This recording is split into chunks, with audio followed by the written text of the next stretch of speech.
au World Economic Forum qui disait que nous assistons en fait avec le Covid-19 à un tournant majeur au niveau planétaire. Et en termes d'impact, on aura une plus grande acceptation des services numériques parce qu'on a pu se rendre compte qu'à l'occasion du confinement, il y avait la nécessité de communiquer, la nécessité de travailler, une plus forte demande des services Internet au niveau des industries, une disposition plus forte du gouvernement, de nos gouvernements à dématérialiser les échanges avec les citoyens du secteur privé et les associations, et un enjeu majeur en termes d'accessibilité des citoyens, des associations et des citoyens, des associations et des entreprises privées. Donc, c'est vraiment important. Alors, au niveau de la Côte d'Ivoire, de façon pratique, comme le disait M. Mohamed, à l'instar de M. Mohamed, nous avons déjà initié au niveau de l'ANSOUT et avec l'État de Côte d'Ivoire une plateforme e-government qui permet donc d'avoir accès à un ensemble de services de productivité qui sont souvent utilisés pour le mailing, pour la collaboration, pour le travail en commun. Nous avons aussi développé beaucoup de services, notamment au niveau de la dématérialisation du Conseil des ministres et aussi de la gestion dématérialisée des cabinets. Mais de façon précise et particulière, nous avons constaté qu'en Afrique, nous sommes toujours confrontés au challenge majeur que voilà. Comment faire en sorte, si ce n'est pas déjà établi, que le leadership, notamment que ce soit le président de la République ou que ce soit le Premier ministre ou le gouvernement, comment est-ce que le leadership est porté au niveau en termes d'engagement, de digitalisation des services et de l'économie de nos pays. Deuxième élément, la contrainte que nous avons, comment est-ce que le cadre institutionnel est planté? Est-ce que ce cadre institutionnel est aligné à une stratégie du numérique très claire pour atteindre les objectifs? Puis, quatrième point, comment est-ce qu'en termes de renforcement des capacités, on adresse les aspects numériques au niveau de la population qui va consommer ce service? De façon pratique, à l'occasion du Covid-19, nous avons été à mesure de faire en sorte que la semaine dernière, le Conseil de gouvernement et le Conseil des ministres puissent se faire par audio-vidéoconférence. Moi, j'étais vraiment impressionné et toute la nation, notamment ceux du secteur digital, étaient impressionnés de voir le président de la République de Côte d'Ivoire, M. Alassane Dramane Ouattara, en vidéoconférence avec ses ministres, en train de tenir un conseil des ministres. C'est un atout majeur parce qu'en termes de conduite de changement, de leadership, en termes d'engagement au niveau pays, c'est un élément fondamental qui va définitivement changer la donne pour l'après-Covid. Et je pourrais ajouter que dans le cadre du télétravail, beaucoup d'administrations ont commencé, à commencer par l'ANSOUT, l'Agence nationale du service universel des télécommunications TIC, une agence qui a été créée en 2012 pour accompagner l'ensemble du secteur à la digitalisation de la société. Donc, nous-mêmes, on travaille de manière dématérialisée en télétravail. La plupart de nos collaborateurs sont à la maison. Les comités de direction se tiennent par télétravail. Les réunions hebdomadaires sont par télétravail. Et plusieurs administrations sont approchées de nous pour voir comment est-ce qu'ils peuvent bénéficier de cela. Alors, rapidement, je conclue sur ce point pour dire que nous avons fait le choix d'une solution, dans un premier temps, propriétaire. Parce que dans les choix de solutions, il faut tenir compte de la maturité digitale de nos pays et du niveau aussi de compétences et de l'environnement. Il faut tenir compte de la culture de l'environnement de nos pays. Donc, on a fait le choix depuis le début de eGov d'aller sur des solutions propriétaires.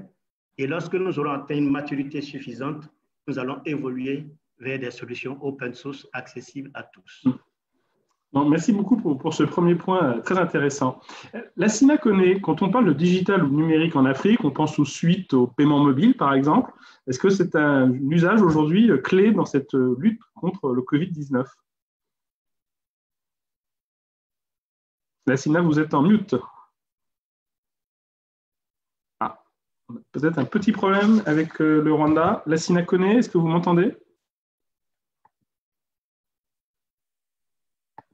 J'ai l'impression qu'il y a un problème de connexion avec Lassina Kone, le DG de Smart Africa, qui est au Rwanda. Ce sont des images. Lassina. Allô, Lassina. Ah. Je crains qu'on ne vous entende pas.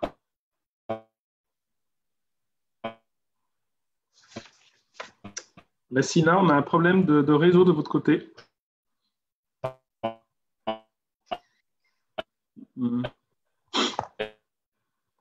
Allez bien que ça arrive. Ah, Lassina.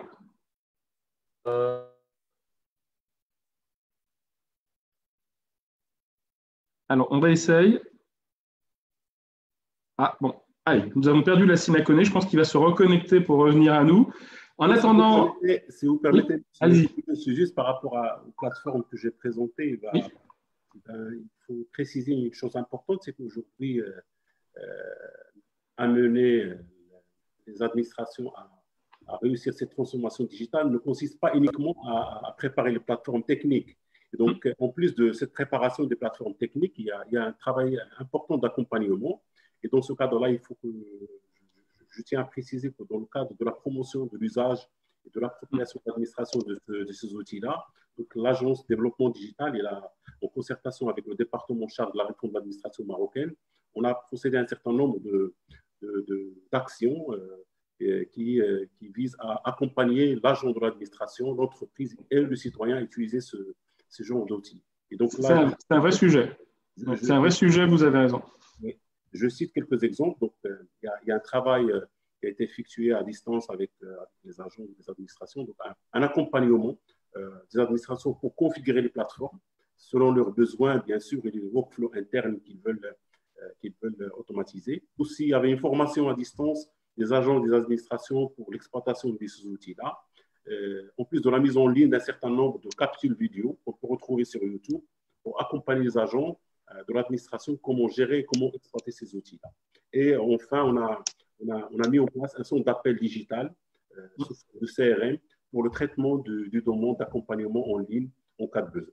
C'est juste une précision. Non, mais c'est des bons exemples. Merci beaucoup. Lassina Kone, est-ce que vous nous entendez? Oui, je vous entends très bien. C'est bon, c'est revenu. Ouf. Parfait. Ben, on est content de vous avoir. Donc, Lassina Kone, directeur général de Smart Africa depuis le Rwanda. Ma question portait sur le M-Paiement, qui est quand même, quand on parle de digital en Afrique, c'est un des sujets clés. Est-ce que vous avez des cas concrets aujourd'hui, on est toujours avec les administrations africaines, où le M-Paiement, justement, est une des armes, entre guillemets, des administrations africaines pour lutter contre le Covid-19? Bien sûr. Merci beaucoup de m'avoir invité. Merci beaucoup, monsieur le DG de l'ADD, mon frère. Merci beaucoup, mon frère, chef Luther, ainsi que tout le monde, tous les participants. Bien sûr, le M-Payment, c'est une solution naturelle et non seulement naturelle, c'est nécessaire parce que quand vous prenez, par exemple, la démographie de l'Afrique, vous voyez que l'informel est dominant. Il y a certains pays, l'informel est jusqu'à 70-80%. Je parle de la population informelle, le business informel. Donc, naturellement, avec cette crise, le M-Payment devient une nécessité parce que la plupart du temps, c'est des transactions monétaires physiques.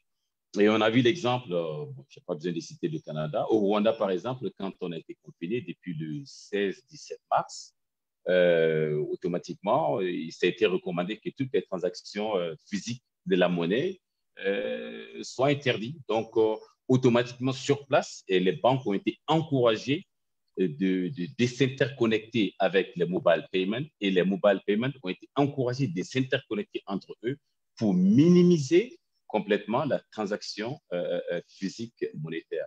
Et c'est ce qui se passe. Donc, et on voit cela en Afrique subsaharienne en général. Vous voyez que si la population et les business sont à 80-90% informels, donc la seule chose qui préoccupe la population de leur activité quotidienne, ce sont les transactions monétaires. Donc, vous voyez donc que le M-Payment, je pense qu'il est lieu aujourd'hui de mentionner que, et j'ai vu que ça se passe dans beaucoup de pays, que les opérateurs, nos partenaires d'ailleurs de Smart Africa, les opérateurs de téléphonie mobile, ils ont carrément remis les frais des mobile payments à zéro pour pouvoir vraiment encourager ce genre de transactions entre la population pour minimiser la contamination entre la population. Pendant votre absence, autant que vous vous reconnectiez, le DG de l'ADD, M. Meliani, disait l'importance des usages, d'accompagner les fonctionnaires et tous les agents d'ailleurs dans cette prise en main du digital. Est-ce que de votre point de vue, c'est aussi un enjeu clé d'aider les agents publics, les fonctionnaires à prendre en main ces outils du digital, voire j'ai même envie de dire les citoyens dans certains cas? Est-ce que c'est aussi un enjeu stratégique pour vous, cet apprentissage, cette conduite du changement, entre guillemets? Oui, j'ai écouté le DG jusqu'à la fin, avant que je ne sois déconnecté, et je suis entièrement à 100% d'accord avec le DG, mais je vais alors encore aller plus loin. Et c'est que nous vivons un moment, la vie ne sera plus jamais la même chose, hein. Plus jamais la même chose, grâce à numérique. Et nous avons bien sûr mis beaucoup de pression, on a fait beaucoup de promotions, enfin, je vais dire que des pressions douces au niveau des États pour l'adoption de la transformation comme un pilier, non seulement ça, mettre la technologie de l'information et de la communication au centre du développement socio-économique. Il est l'heure, tout ce que le DG disait est complètement à venir. L'accompagnement par rapport à télétravail. Télétravail, je comprends bien évidemment, il y a des pays qui ont adopté automatiquement les visioconférences et tout. Mais plus loin, aujourd'hui, quand on doit vraiment noter les pays africains, ou alors dans le monde entier d'ailleurs, on doit noter le succès de la gestion du Covid. Ça va dépendre de la préparation du pays par rapport à numérique. Par exemple, nous parlons aujourd'hui, regardez un pays comme l'Estonie. Les services du gouvernement n'ont pas été interrompus. Vous regardez le Dubaï, les services du gouvernement n'ont pas été interrompus. Donc, en Afrique, évidemment, les gagnants dans ce jeu seront les gens, les gouvernements qui ont pu comprendre dès le départ et ils ont mis en place les services étatiques. Je parle bien, je ne parle pas de télétravail, je parle de services du gouvernement au public et aux entreprises. Et tout est dématérialisé. C'est en ce moment que le gouvernement continue à travailler. Alors, quand on dit aux gens de ne pas venir au travail, de travailler à partir de la maison, donc tout est normal. Et ça, c'est un enjeu très important. Et c'est un challenge parce que nos pays africains en général, nous faisons face, un, à la connectivité de broadband, deux, à la dématérialisation de nos services, trois, à la gouvernance de la transformation elle-même. C'est un problème. Quand je dis la gouvernance, la transformation, ça veut dire quelle est la rapidité des pays à adopter la transformation. Ça, c'est un gros challenge. Et ça, c'est un autre sujet. Merci. Alors ça, c'est la dimension humaine, vous en avez parlé tous les deux, mais à la fois... Jean-Michel, je voudrais intervenir. Vas-y.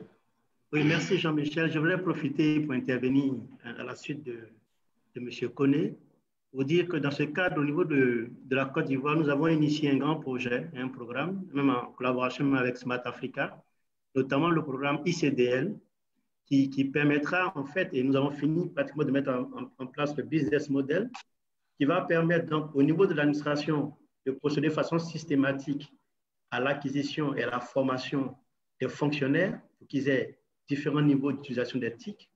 Nous l'avons étalé au niveau du secteur privé et au niveau des citoyens. Nous avons déjà initié des caravanes au sein de la Côte d'Ivoire, dans différentes régions, pour être plus proche des zones rurales et tout, des caravanes du numérique. Nous passons dans différentes régions et aussi nous formons les jeunes, les intéressants aux TIC et ils voient qu'en fait, et c'est étonnant parce qu'on se rend compte que des personnes qui étaient là, qui ne pensaient pas que le TIC pouvait leur apporter de la valeur, découvrent en fait que le digital fait partie, peut permettre de booster leurs activités et leur permettre d'avoir de la visibilité en termes de vie socio-économique. C'est ce que je voudrais juste ajouter. Merci beaucoup. Et au moment où nous passons les 200 participants à cette conférence, le chiffre est à 200 maintenant, question pour Lassina et Mohamed. On a parlé des humains, on a parlé des formations, c'est important. Il y a quand même des questions techniques. La solidité des réseaux, on le voit en direct, avoir les bons outils, la question de la cybersécurité. Quelles sont ces dimensions technologiques aujourd'hui qui peuvent faire défaut pour les administrations africaines? Monsieur le DG de l'ADD, par exemple? Surtout sur la partie question liée au réseau de télécommunications. Donc, vous le savez, à la suite des mesures de sécurité sanitaire prises par notre pays, donc afin d'endiguer des pandémies de coronavirus, des questions se sont posées quant à la continuité des services liés au réseau de télécommunications. Donc, en effet, par rapport à l'adoption de l'enseignement à distance, le télétravail et les services de divertissement liés au confinement, donc les services relatives aux réseaux de télécommunications, que ce soit fixe ou mobile, sont de plus en plus jamais sollicitées. Donc, l'augmentation de l'utilisation, la demande aussi d'un débit qui répond aux besoins constitue un véritable défi et challenge pour les opérateurs télécoms et surtout dans les zones rurales éloignées. Donc, selon une étude analytique qui a été effectuée sur le trafic des réseaux de télécommunications au lendemain de l'adoption de ces mesures de confinement, ce trafic a connu une augmentation qui avoisine les 30%. Donc, ce qui fait une grande pression sur les réseaux télécoms, notamment les réseaux mobiles. Mais heureusement, cette augmentation, pour le cas de notre pays, n'a pas eu d'incidence négative sur la qualité de service, et ce, grâce aux mesures entreprises par les acteurs du secteur télécom. Donc, je cite que les opérateurs télécoms ont déjà prévu des capacités supplémentaires, surtout au niveau des réseaux télécoms, pour ce genre de situation, et qui ont été mobilisés rapidement afin d'éviter tout risque de saturation des réseaux, notamment mobiles. J'ajoute à ça une initiative importante qui a été lancée par le Comité de services universels de télécommunications marocain à travers l'Agence nationale de réglementation de télécom. C'est le plan national haut débit qui a été lancé en 2018 et qui avait pour objectif de généraliser l'accès au réseau mobile 3G, 4G à l'ensemble de la population nationale, donc, y compris le monde rural. Et ce programme, il se trouve aujourd'hui, et durant cette période-là, ce programme est très avancé et son déploiement, il va se terminer à l'horizon de l'année 2022. Donc, ce programme-là, il a aussi aidé à rassurer et à mettre en place ces solutions d'une manière qui n'affecte pas la qualité de service ressentie par l'utilisateur. Donc, juste un point de vue par rapport à cette notion de capacité des réseaux télécoms à supporter l'usage pendant cette période de confinement. C'est clairement un vrai sujet. Merci, M. Meliani. Lassina connaît sur ces dimensions technologiques, au-delà peut-être même des réseaux télécoms, les questions de logiciels, de cybersécurité? Non, je vais dire merci beaucoup pour cette question. Au fait, tous les éléments de l'écosystème du numérique est à l'épreuve aujourd'hui. C'est-à-dire, il y a la connectivité qui est à l'épreuve, il y a les data centers qui sont à l'épreuve, il y a les smart devices, les devices intelligents qui seront à l'épreuve, il y a le digital payment qui est l'impayment qui est à l'épreuve. Et en plus de cela, l'activité transversale, qui est la cybersécurité, est à l'épreuve à chaque niveau. Niveau de la connectivité, niveau des data centers, niveau des smart devices, au niveau des payment. C'est-à-dire, tout est à l'épreuve. Parce que nous avons observé les 30 jours passés, il y a une augmentation de trafic des cyber-hackers, parce qu'ils savent que les gens seront à la maison en train de télétravailler, en quelque sorte.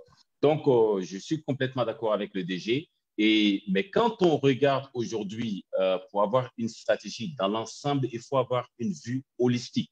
Et comme j'ai dit, tous les éléments de l'écosystème aujourd'hui sont à l'épreuve.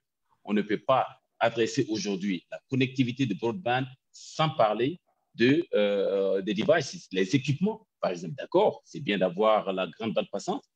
Un exemple, la Côte d'Ivoire, il y a 3, 4, 35 ans, ils ont un ordinateur, un citoyen, un ordinateur, un élève, un ordinateur. Le Maroc est passé par là, le Rwanda est passé par là, le Kenya est passé par là. Ça, c'est important, c'est la pénétration des outils, des TIC. Et quand on parle de la connectivité, c'est la pénétration de broadband, de la grande bande passante.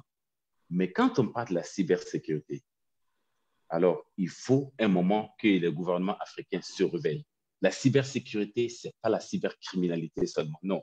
La cybersécurité, c'est une activité transversale qui traverse tout ce que je viens de citer comme le building block, qui sont les éléments de l'écosystème du numérique.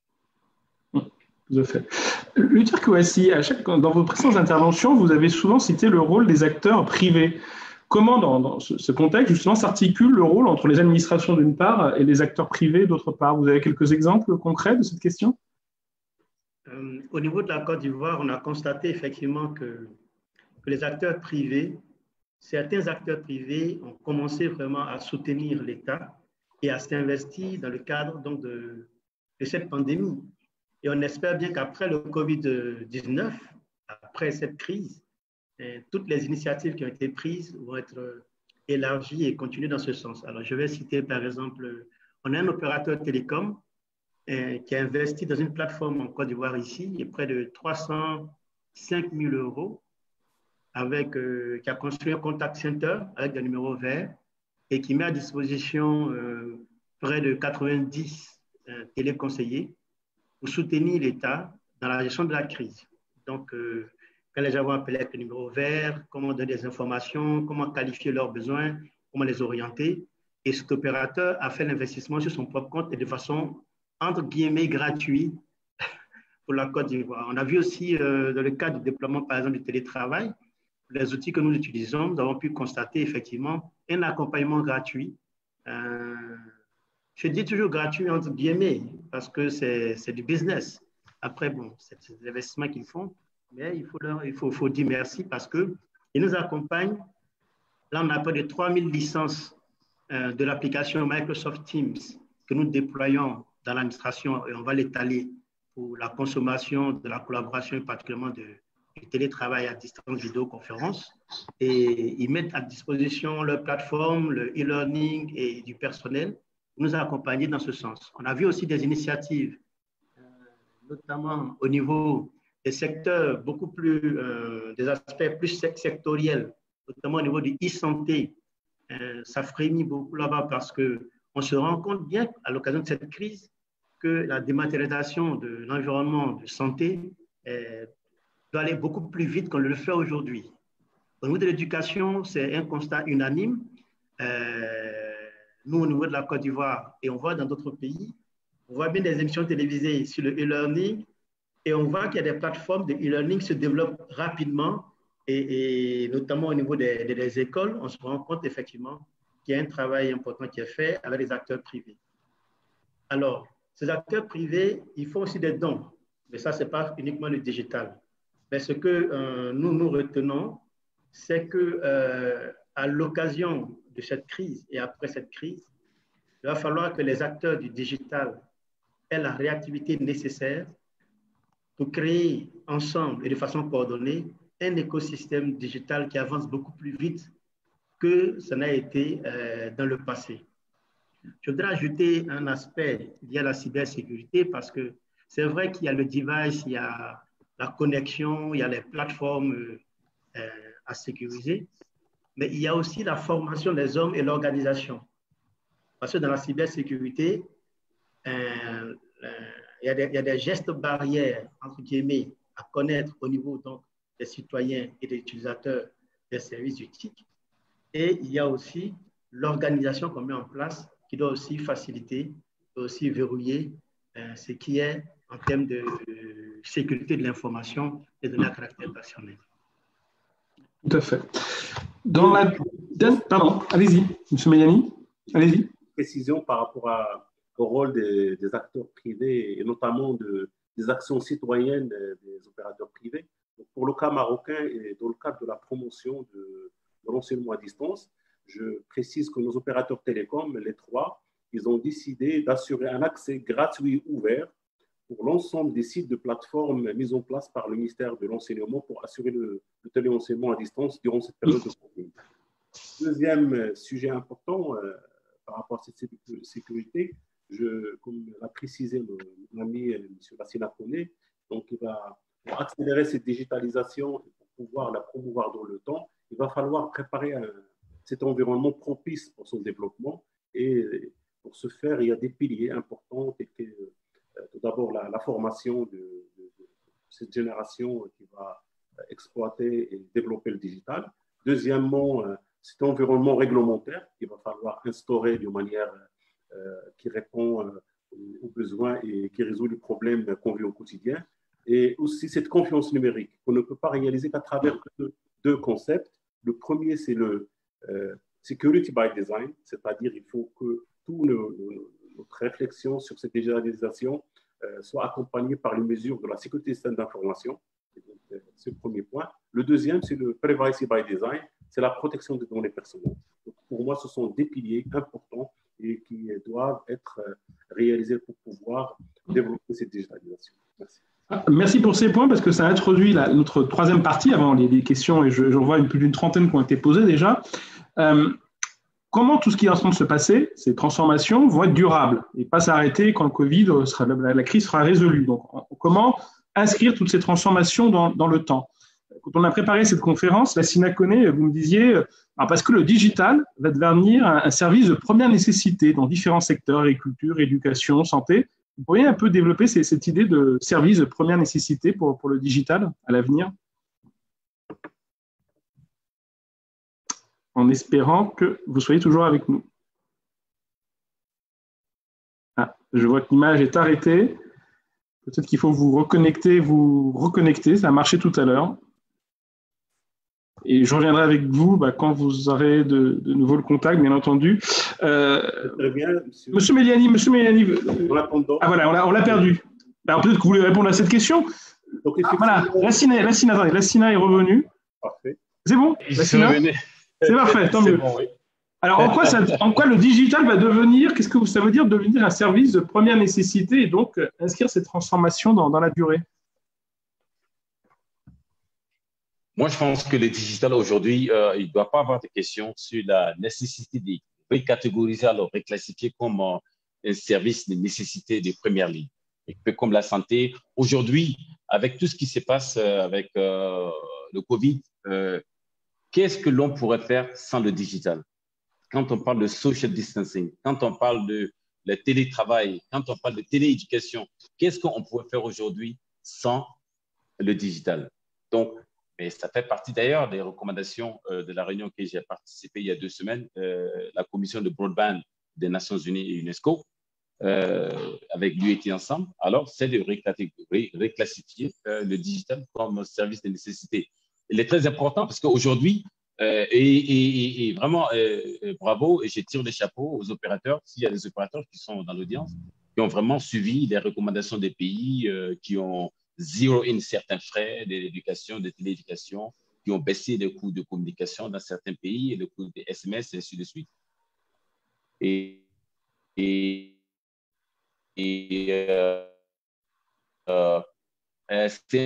qui sont les acteurs de la transformation, que le numérique n'est pas un secteur, mais c'est le secteur.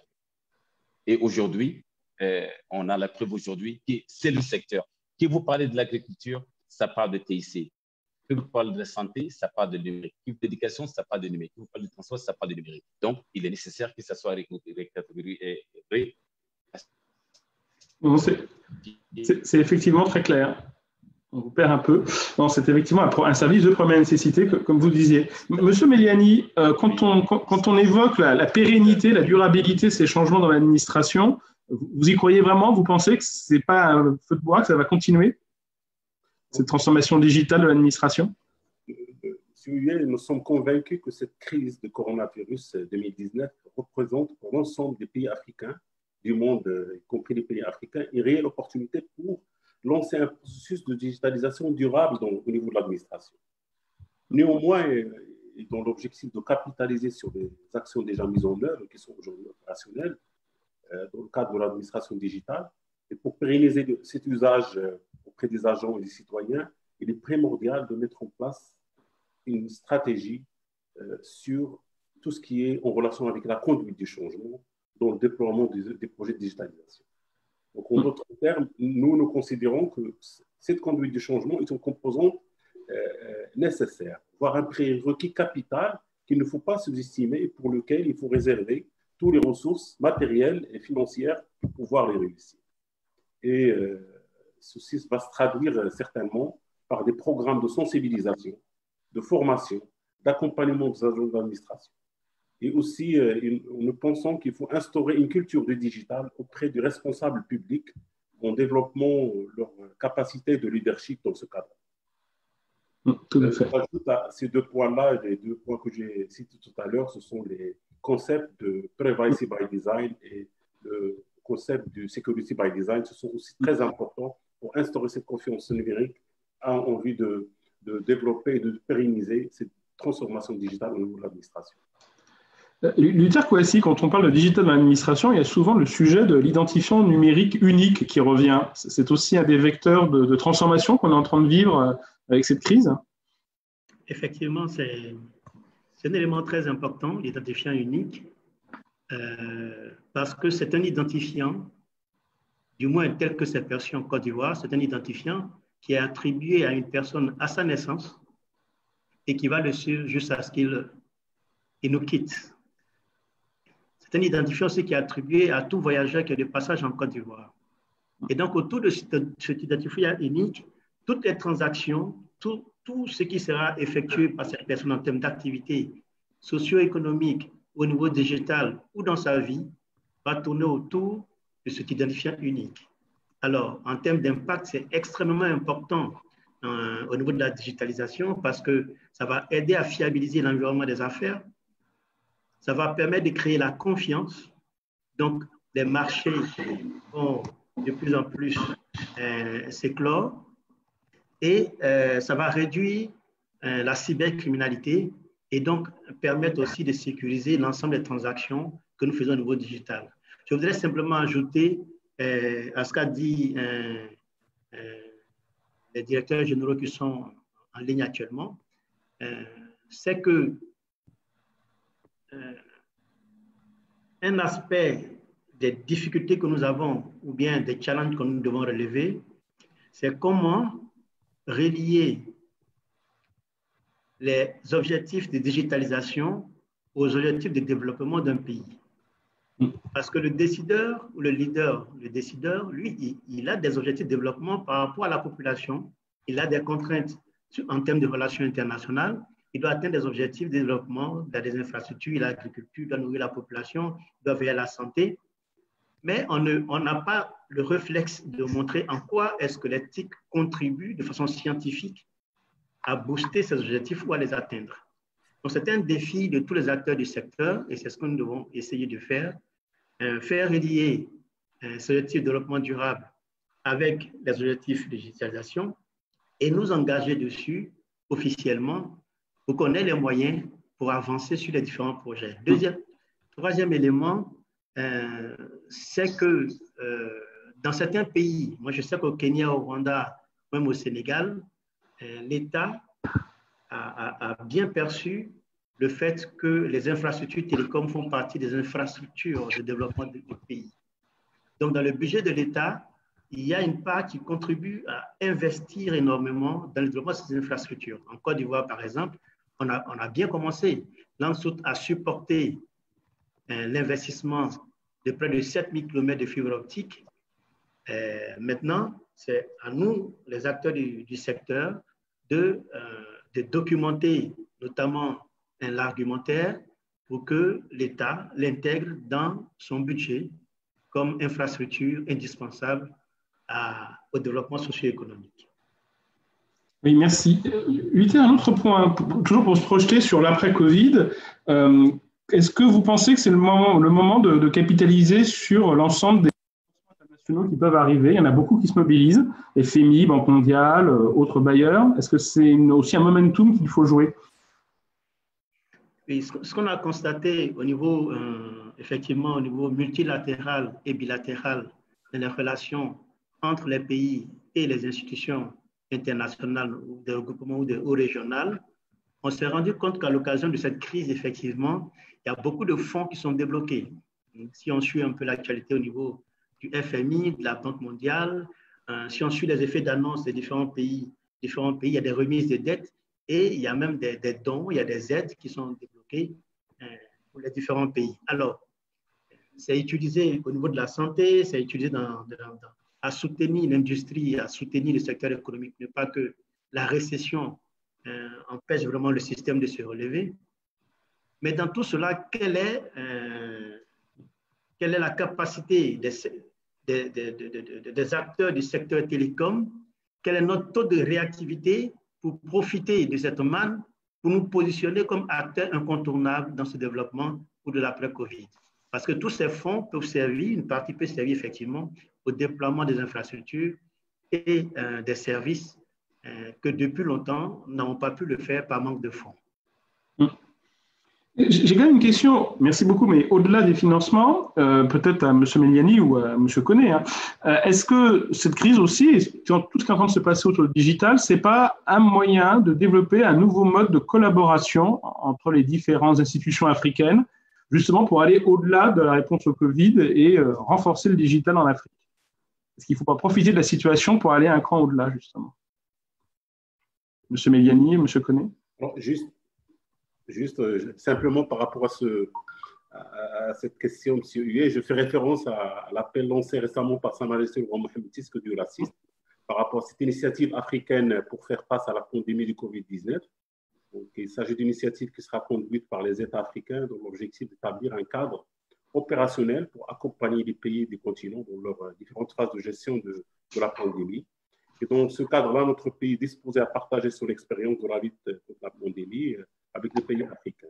D'ailleurs, cette webconférence s'inscrit dans ce cadre-là et nous sommes convaincus que par rapport au rôle du digital, pour la gestion actuelle, c'est un rôle qui est important et que ce soit pour la période Covid ou l'après-Covid, nous pensons qu'il jouera un rôle très important. D'ailleurs, l'Alliance Smart Africa, qui aujourd'hui regroupe la majorité des pays africains, peut jouer un rôle important en matière de partage des expériences, de déploiement du digital dans les différents secteurs d'activité économique. Merci. Monsieur Koné, vous vouliez rajouter quelque chose sur ce point? Nassina? L'image a arrêté, il va peut-être revenir. Ce que je vous propose, on respecte le timing et je tiens à énormément remercier nos intervenants qui font des réponses très, très précises et très courtes, ce qui fait qu'on a tenu les 45 minutes. Il reste un quart d'heure pour les questions de la salle, si j'ose dire. Alors, il y en a eu plus de 70 posées. Je les vois passer sur conversation et Q&R. Je vais t'interrompre, Michel. On a une invitée spéciale. C'est Madame Liliane Massala, qui est secrétaire générale du ministère de l'économie numérique du Gabon. D'accord. Nous bonjour, madame. Promouvoir en tant que panéliste. Très bien. Dès qu'elle arrive, on pourra lui demander de nous faire un petit point de ce qui se passe au Gabon. On a perdu Nassina. Moi, dans les questions que j'avais vues, alors désolé, je vais en frustrer beaucoup parce qu'on ne va pas pouvoir poser 70 questions en un quart d'heure. J'avais comme question qui est revenue à plusieurs fois. On a beaucoup vu des choses au niveau de l'administration qui se modernise, mais est-ce qu'il n'y a pas, et qui utilise le digital, est-ce qu'il ne risque pas d'y avoir des problèmes au niveau juridique? On aime beaucoup dans les administrations les preuves écrites, les signatures écrites. Alors, on a parlé du e-paraphore et autres. Une des questions qui revient souvent, c'est est-ce que derrière, les administrations vont s'adapter en termes juridiques, preuves et compagnie? Donc, la question de l'adaptation juridique à ce qui se passe. Est-ce que c'est un point que l'un d'entre vous voudrait aborder? Alors là, c'est des questions surprises de la salle. Donc, Madame Liliane, elle est déjà là. Oui. On lui donne la parole. Ah bah si, bien entendu. Je ne la vois pas, mais si elle peut s'exprimer. Allô? Bonjour madame, vous nous entendez? Madame Liliane, s'il vous plaît, activez votre micro.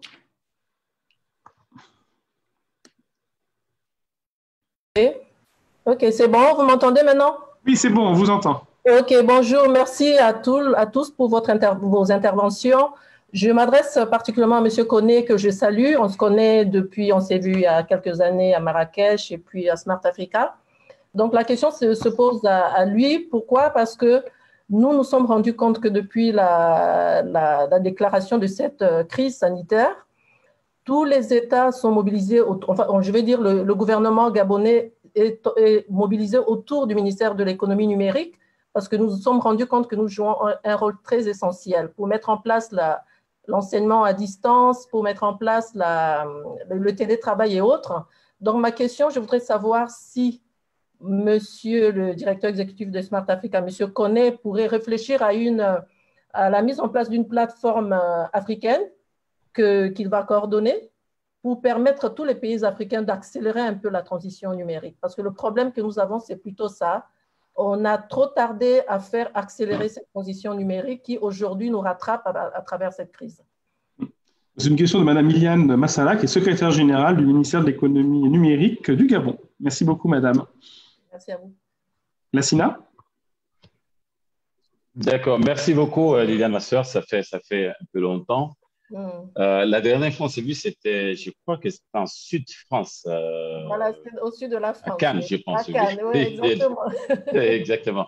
Oui, on a exactement. Exactement, oui. Non, effectivement, c'est les actions qui doivent être menées par les pays africains, membres des Smart Africa, membres des Smart Africa, c'est un travail colossal. C'est-à-dire, ça part de la réglementation, ça part de la cybersécurité, ça part de la renforcement des capacités, ça part de l'entrepreneuriat qui est juste des activités transversales avant de rentrer dans les building blocks. Smart Africa aujourd'hui, depuis que ça s'est passé, nous avons commencé nous allons produire un document exactement dans une semaine. Ce document dit qu'est-ce que les pays doivent, au milieu des crises COVID-19, qu'est-ce que nous devons faire aujourd'hui pour accélérer la transformation numérique. Genre, est-ce que les pays membres peuvent avoir en place, par exemple, une solution pilote avec des propositions d'accompagnement et comment pérenniser ces solutions-là après le Covid? Absolument, ça, c'est quelque chose que nous y réfléchissons beaucoup. Que ce soit le broadband connectivity, pour vous dire un exemple, hein, depuis que le début de la crise, Smart Africa n'a pas arrêté de travailler. Nous avons conduit, par exemple, notre working group, les travaux du groupe de travail sur l'identité numérique, on l'a fait en ligne, virtuel. On a fait aussi le broadband connectivity en ligne. On a fait aujourd'hui digital economy en ligne. Donc, nous continuons toujours et nous allons apporter toute une batterie de solutions rapides qui peuvent être des projets pilotes pour les pays membres et les non-membres pour pouvoir pérenniser après comme solution à COVID-19. Exactement. Ben, vous avez cité l'Estonie, mais moi, je pense qu'on devrait prendre l'exemple de l'Estonie. Moi-même, j'y étais. Ils ont un système qui s'appelle X-Road qui permet de faire tout ce qui peut toucher sur la transformation numérique. Moi, je pense que ce n'est pas la peine de réinventer la roue. Allons-y vers les gens qui ont déjà mis en place une plateforme qui, aujourd'hui, aide tout le gouvernement à travailler. Mais je partage votre idée, mais au lieu d'aller même au-delà de l'océan qui est X-Road en Estonie, je vous dirais par exemple de Irembo du Rwanda. Oui, pourquoi pas. Le Rwanda a toutes les... beau geste technique de la Sina Koné. D'accord. Merci. Oui. Merci, M. Koné. Merci, au plaisir. Donc, merci aussi pour votre question. Donc, moi, je revenais avec 4-5 questions que j'avais sélectionnées. Hein. Encore une fois, il y en a plus de 70, hein, désolé. La question du droit, il y en a plusieurs questions sur la question du droit. C'est bien beau digitaliser l'administration, mais est-ce qu'on ne va pas nous refuser une signature qui n'est pas à l'encre sèche, etc. Est-ce que le droit s'adapte et peut s'adapter au digital? Monsieur Meyani, vous vouliez répondre? Merci, Monsieur Huyet. Mais cette question pertinente, elle est importante. Ça me permet un petit peu de réagir par rapport à l'approche marocaine. Donc, comme vous le savez, pour pouvoir réussir cette transformation digitale, notre pays a mis en place une stratégie pour le développement du digital. Et bien, cette stratégie-là, il a identifié un certain nombre d'axes importants pour le développement digital, mais aussi il a identifié comme levier important la mise en place d'un certain nombre de piliers nécessaires pour ce développement digital, comme j'ai dit tout à l'heure. Et parmi ces piliers, on retrouve l'adaptation réglementaire. Et donc, aujourd'hui, on ne peut pas parler d'un développement digital s'il n'y a pas une révision de l'ensemble des cadres réglementaires pour pouvoir mettre les leviers qui sont là importants et qui sont primordiaux pour ce développement digital. Je cite un petit exemple. Vous avez parlé de la signature électronique. Aujourd'hui, il va falloir mettre en place une loi qui traite de la signature électronique. Pour notre cas, elle est déjà mise en place. Il y a même une évolution dans ce cadre-là pour pouvoir démystifier et généraliser l'exploitation de la signature électronique. Aussi, lorsqu'on parle de l'identité numérique, il va falloir l'imposer par une loi. Donc, on ne peut pas venir aujourd'hui parler de la gestion d'un certain nombre de services au profit des citoyens s'il n'y a pas une identification numérique du citoyen, de l'entreprise, voire même parfois de l'administration. Aussi, lorsqu'on parle de l'échange de données entre administrations. Donc, vous avez, M. Lassana Koné avec Mme Massala, ils ont parlé de cette plateforme d'échange de données. Et donc là, pour pouvoir mettre en place cette plateforme-là, il faut mettre en place un cadre réglementaire qui va accompagner, qui va définir des règles nécessaires pour une bonne gouvernance de cette plateforme. Donc là, on sent que sur n'importe quel sujet qui touche la digitalisation sur le plan technique, il va falloir l'accompagner par un arsenal réglementaire juridique qui va le mettre en place et qui va l'encadrer. C'est important. Merci. Alors, une question peut-être aussi dans la dimension juridique, mais pas que. Un des fléaux, beaucoup nous l'ont dit, c'est une question qui est venue plusieurs fois sur les fake news. Est-ce qu'il n'y a pas une problématique, pas qu'en Afrique, hein, mais aussi en Afrique, sur les fake news, notamment autour du Covid, hein, soyons clairs? Et est-ce qu'aujourd'hui, il y a des mesures qui peuvent être prises au niveau des administrations? Alors, c'était un mix entre du politique, du juridique. Mais voilà, la question des fake news qui est là, je crois, touche le monde entier. Est-ce que l'un d'entre vous veut aborder ce sujet? Je peux peut-être essayer. Alors, moi, je dirais simplement que les réseaux sociaux, aujourd'hui, ont changé complètement le paradigme de la communication au sein de nos États. Avant, quand il fallait faire un coup d'État, on prenait la télévision et la radio, en tout cas en Afrique. Et maintenant, si vous prenez la télévision et la radio, vous n'avez rien changé en fait parce que les canaux de communication sont complètement transformés. Et aujourd'hui, on a un WhatsApp, on a Facebook, on a Twitter, on a d'autres canaux qui permettent à l'information d'aller très vite. Alors, j'en profite aussi pour dire que les réseaux sociaux ont beaucoup aidé nos pays à communiquer sur cette crise. Et ça va beaucoup plus vite et beaucoup plus rapidement, y compris même des organismes, des agences des Nations Unies. Par exemple, vous allez prendre par exemple l'OMS, ils envoient des alertes sur WhatsApp, ils ont un numéro WhatsApp pour recevoir des alertes, ils ont des pages Facebook, l'UIT c'est la même chose, et ainsi de suite, et ainsi de suite. Donc les réseaux sociaux sont indispensables. Maintenant, la question que vous posez, elle est fondamentale parce que les fake news, comment est-ce qu'au niveau de la régulation, sans intervenir, mais sans restreindre les libertés individuelles dans les environnements démocratiques, comment est-ce qu'on fait en sorte pour réduire les fake news? C'est de donner la bonne information sur les bonnes plateformes. C'est d'effectuer de la veille quand il y a un fake news et c'est de porter une réponse sur la plateforme adéquate en donnant la bonne information. Tout à fait. Une question qui revient aussi plusieurs fois, c'est sur l'articulation entre les États, les administrations au sens centralisé, et les collectivités locales. Est-ce qu'il y a des choses concrètes aujourd'hui dans le digital contre le Covid pour améliorer, grâce au digital encore une fois, la bonne articulation entre les décisions prises au niveau de l'État et la déclinaison de ces mesures au niveau des collectivités locales? Est-ce que l'un d'entre vous veut apporter un témoignage par rapport à cette question de l'articulation centrale entre guillemets collectivités locales? Juste, effectivement, c'est le cas du Maroc. Donc, par rapport à ces deux solutions que j'ai exposées qui vont promouvoir le télétravail, donc, comme mesure d'accompagnement, il y avait une autre circulaire du gouvernement qui incite l'ensemble des administrations, des départements ministériels, des établissements publics et aussi les collectivités territoriales à adopter ces outils-là. Et donc là, pour le cas marocain, les outils de télétravail élaborés et opérationnalisés par l'ADD sont aujourd'hui utilisés par les collectivités territoriales en matière de traitement de courriers reçus et diffusés par les collectivités territoriales.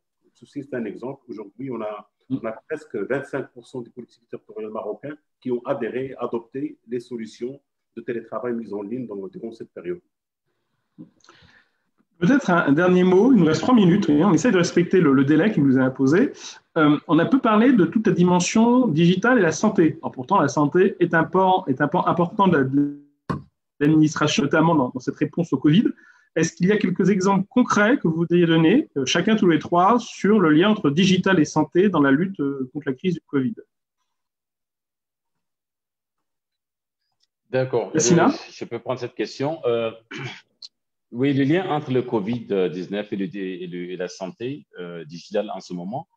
Depuis le mois de mars, le 25 mars précisément passé, Smart Africa, dans le cadre d'une coordination harmonisée entre les pays africains, nous avons lancé un appel à projet pour trouver une solution numérique à la Covid par rapport à la contamination et le traçage et tout et tout. Nous avons reçu 305 propositions dans le monde, inclus des pays africains et nos partenaires des pôles. De 305, on se retrouve à 94. Mais des 94, on se retrouve à 31. Aujourd'hui, on se retrouve à juste une dizaine de compagnies.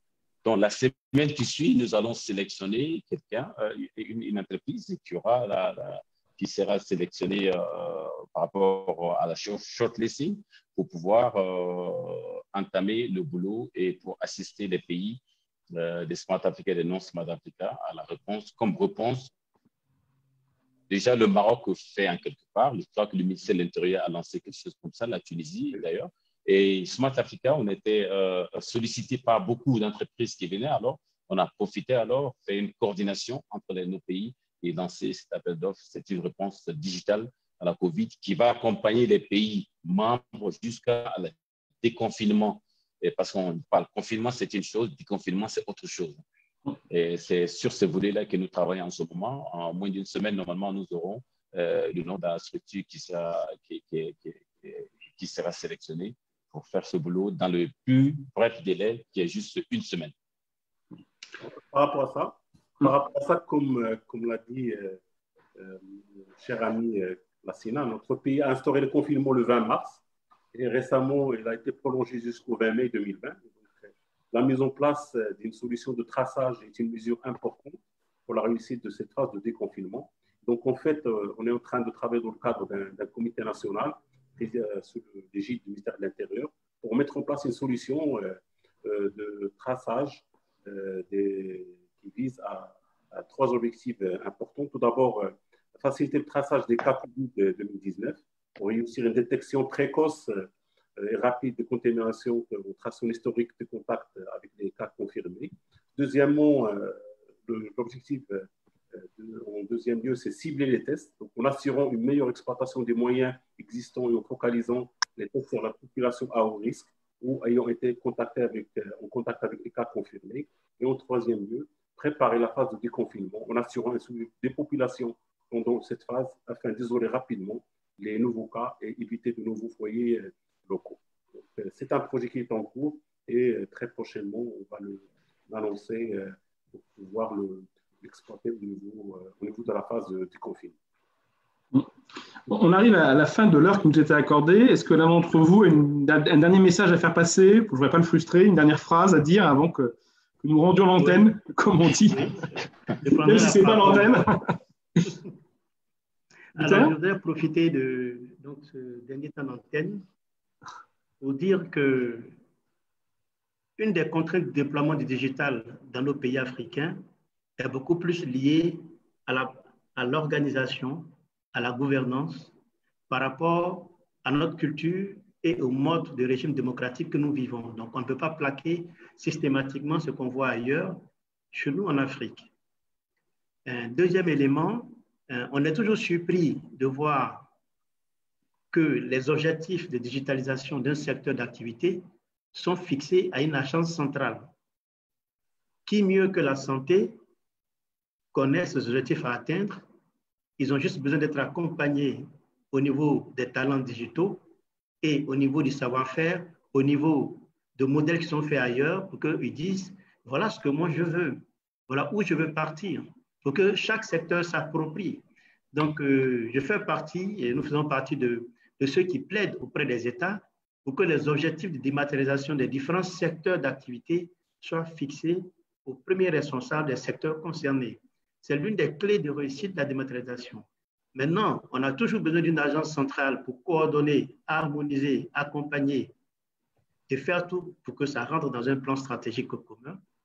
Mais encore, dans nos pays africains, si on fixe les objectifs de dématérialisation à une agence centrale, ce n'est pas toujours évident d'atteindre ces objectifs.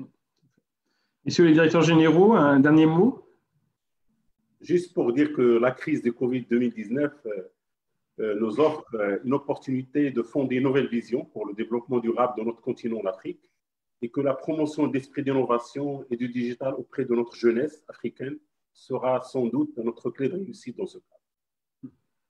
Merci. Lassina, vous êtes avec nous? Parce que je crains que l'image ne bouge plus. Oui, c'est bon. Oui, merci beaucoup. Vous m'entendez? C'est bon maintenant? C'est bon. Merci, j'ai bien entendu l'intervention de l'auteur, Kwasi. Voilà. Moi, pour moi, oui.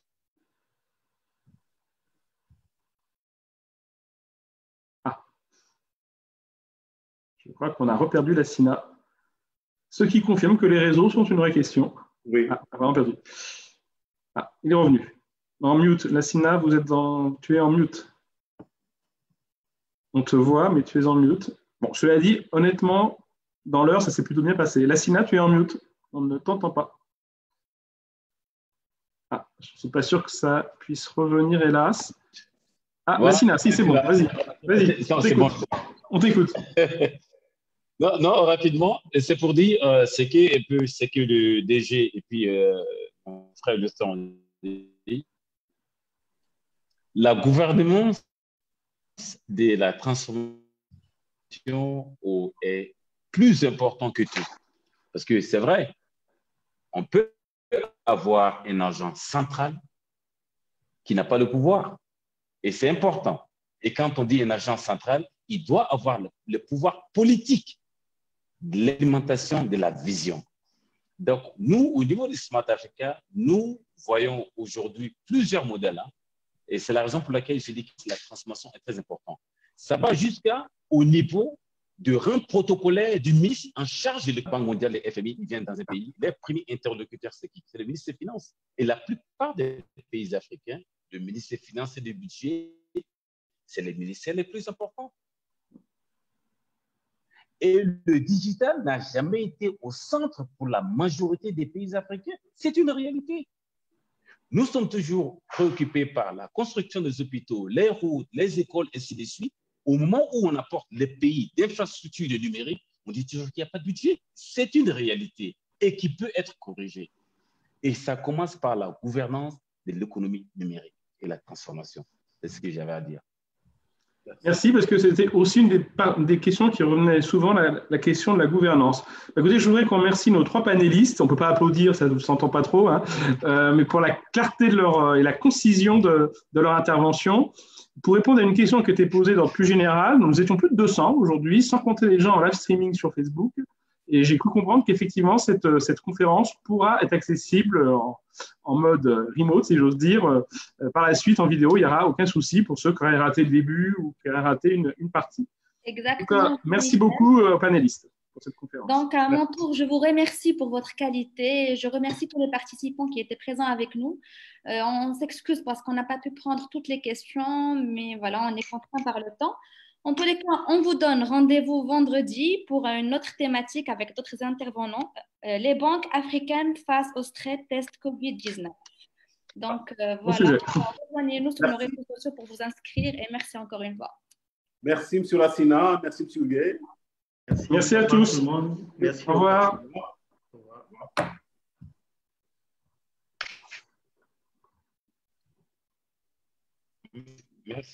Merci. Au revoir. Au revoir.